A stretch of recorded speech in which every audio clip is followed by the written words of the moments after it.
Mu minsi ishize rero ndimo nganira n'umukobwa arambwira ati ndumva afite impungenge ko nshobora kuba nasamye. Ndamubaza ese byagenze gute, arambwira ati ukwezi kurashize nta mihango ndabona. Mu bimenyetso 7 bishobora kukwereka ko nyuma yo kubura ya mihango ushobora kuba wasamye koko, no kwihagarika inshuro nyinshi bitandukanye nuko wari usanzwe, kandi ibyo wabaga wanyweye n'ubundi bitahindutse. Umuntu tuganira namubwiye iki kimenyetso ahita avuga ati kabaye rero ndumva icyo kimenyetso ngifite. Nimumbaze byinshi.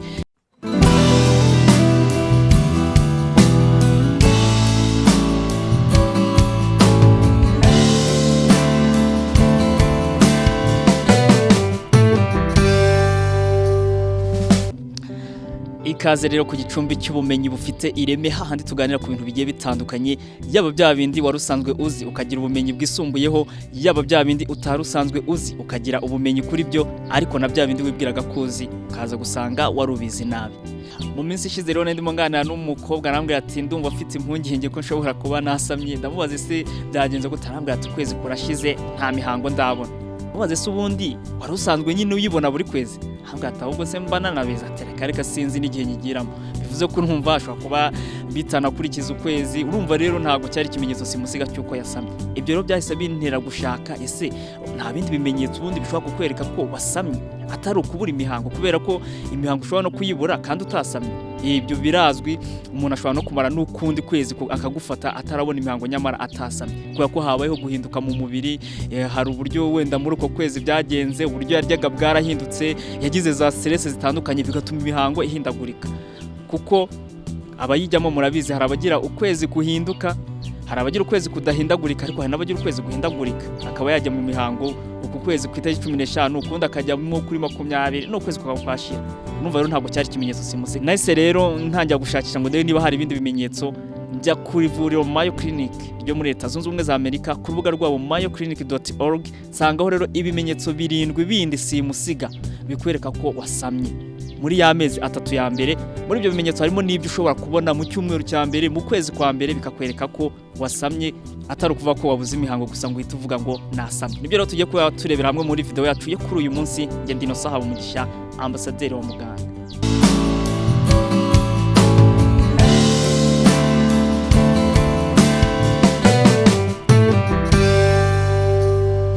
Ikimenyetso cya mbere rero muri iyi nkuru bagaruka gishobora kukwereka ko nyuma yo kubura ya mihango cyagushimangirira ko hashobora kuba habayeho gusama, nukuba amabere akurya ndetse akanabyimba, nukuba ingano y'ibere igahinduka.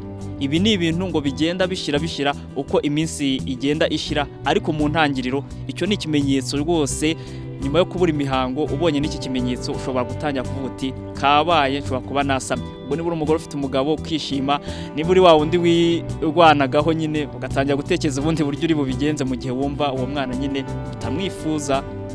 Impamvu rero ituma amabere abyimba nuko n'imisemburo iba yahindaguritse, hakaba kwiyongera kw'imisemburo, kuko nyine ubutangiye guhinduka, uba ugomba kuzitegura kuzonsa umwana. Ibintu rero biba bigenda bihinduka buhoro. Iyo misemburo rero iyihindutse ituma amabere nayo aba manini kurushaho. Ikimenyetso cya kabiri ni ukugira isesemi ishobora guherekezwa no kuruka. Hari abashobora kugira isesemi ntaruke, abandi akagira isesemi akaruka. Ibi rero ni ibintu ngo bishobora kuza nibura nyuma y'ukwezi umaze gusama. Urumva ko n'ubundi ubura imihango ukwezi gushize. Urumva rero nimba babuze imihango hakatanya no kwiyongeraho ako kantu ko kugira isesemi, bamwe bakanaruka, aho nawe ushobora gutekereza ko rwose gashobora kuba kabaye inda ishobora kuba yinjiye. Ikimenyetso cya gatatu ni ukwihagarika inshuro nyinshi bitandukanye nuko wari usanzwe. Umuntu tuganira namubwiye iki kimenyetso ahita avuga ati kabaye rero ndumva icyo kimenyetso ngifite. Nimumbaze byinshi. Ikimenyetso cyo kuba uhindagurika mu buryo wihagarikagamo, niba wihagarikaga nka 2 ku munsi ugasanga uri kwihagarika nk'inshuro nk'eshanu ku munsi, kandi ibyo wabaga wanyweye n'ubundi bitahindutse. Niba mu ijoro wihagarikaga nka 1 cyangwa utanihagarikaga, ugasanga mu ijoro umuntu ubyutse nka 3, 4, kandi ibyo wanywaga n'ubundi mbere bitahindutse. Iki ni ikimenyetso nacyo nyuma yo kubura imihango gishobora kukwereka ko rwose inda ishobora kuba yinjiye pe. Impamvu ituma rero ibi bibaho ngo nuko iyo umuntu yasamye ingano y'amaraso itangira kwiyongera, kuko buriya umugore utwite akenera amaraso menshi ugereranyije n'udatwite. Niyo mpamvu rero amaraso atangira kuba menshi kugira ngo azashoboye kurera wa mwana. Ingano y'amaraso rero iyo yiyongereye bituma n'impyiko nazo ziyungurura menshi, noneho ubwo iyo ziyungurure menshi n'imyanda rero isohoka mu buryo bw'inkari nayo iriyongera, bigatuma rero ushaka kwihagarika inshuro nyinshi bitandukanye na mbere. Ikimenyetso cya kane mu bimenyetso 7 bishobora kukwereka ko nyuma yo kubura ya mihango ushobora kuba wasamye koko no kugira umunaniro ukabije, ugatangira kumva ucika intege bitandukanye nuko wari usanzwe kandi nta bintu bidasanzwe n'ubundi wakoze. Impamvu ibitera hano rero ngo nuko mu gihe utwite habaho kwiyongera k'umusemburo witwa progesterone. Iyo wiyongereye rero ni ushobora no gukura ibibazo byo kuba wasinzira hato na hato, urumva rero ni wa munaniro uhorana. Ikimenyetso cya 5 ni uguhurwa no kurarikira.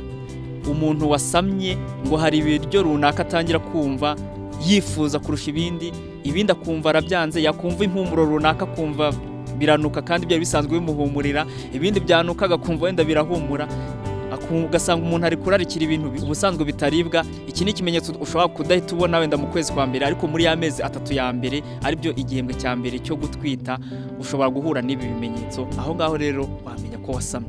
Ikimenyetso cya 5 ni kijyanye no kuribwa mu gatuza, by'umwihariko nk'abantu nk'iyaryamye akumva no guhumeka ntibigenda neza. Ibi bikaba rero biterwa nuko iyo wasamye hari udutsi duhuza igifu ndetse n'umuhogo dusa nk'utwifungura, bigatuma acide yo mu gifu itangira kujya izamuka hejuru. Iyo izamutse urumva irakubabura nyine, ukumva urababirwa nyine, ariho biva kuba wumva ubabara mu gatuza. Naho ngaho iki nacyo ni ikimenyetso gishobora kukwereka ko wasamye muri amezi 3 ya mbere birumvikana.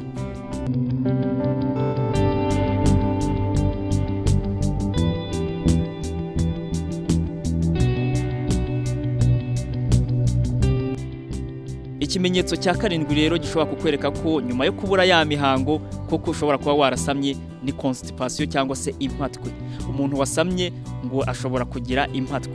Ibi ngibi ngo biterwa nuko uko wa musemburo wa progesterone wiyongera utuma uburyo bw'igogora nabwo bugenda gahoro, cyangwa se digestion yawe ikorwa gahoro. Urumva rero iyo ikozwe gahoro ni hahandi bya bindi byari kumanuka nyine nk'imyanda bigenda n'ubundi nabyo buhoro, ugasanga rero umuntu yagize constipation.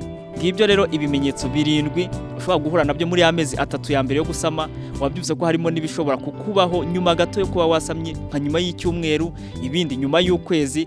Urumva rero kwa kubura imihango kwawe nihiyongeraho na bimwe muri ibi bimenyetso twabonye, uzamenye ko rwose ushobora kuba warasamye. Ibyiza rero ubwo uzahita ujya kwa muganga bagupime barebe niba warasamye, utangire umenye uburyo wita kuri uwo mwana hakiri kare, cyangwa se niba wumva nanone ari umwana utifuza, nabyo namuhitamo yawe ukabimenya hakiri kare. Ibyo bimenyetso rero byagufasha kubimenya. Uwo muntu twaganiriye twavuze kuri ibi bimenyetso 7 ahita ambwira ati ndi kumva ibimenyetso 3. Ako ntabwo nahise mubwira ngo nibyo, namubwiye ni ubwo ujye kwa muganga nyine barebe niba koko ibyo bimenyetso ari byo, kuko ushobora no kugira ibyo bimenyetso hari ikindi kibazo wagize. Kugira isesemi ushobora kuyiterwa n'ibindi, kuba wakwihagarika cyane ushobora kubiterwa n'ibindi. Urumva rero ni ibintu ushobora guterwa n'ibindi, ariko nubibona waranabuze imihango nyamuneka ubwo uzahita umenya icyo gukora. Reka rero ngushimire, nkurarikira gukomeza kunogerwa n'ibiganiro bitandukanye binyura hano haha ubwenge ku gicumbi cy'ubumenyi bufite ireme. Nge ndi Innocent Habumugisha, ambasaderi wa muganga.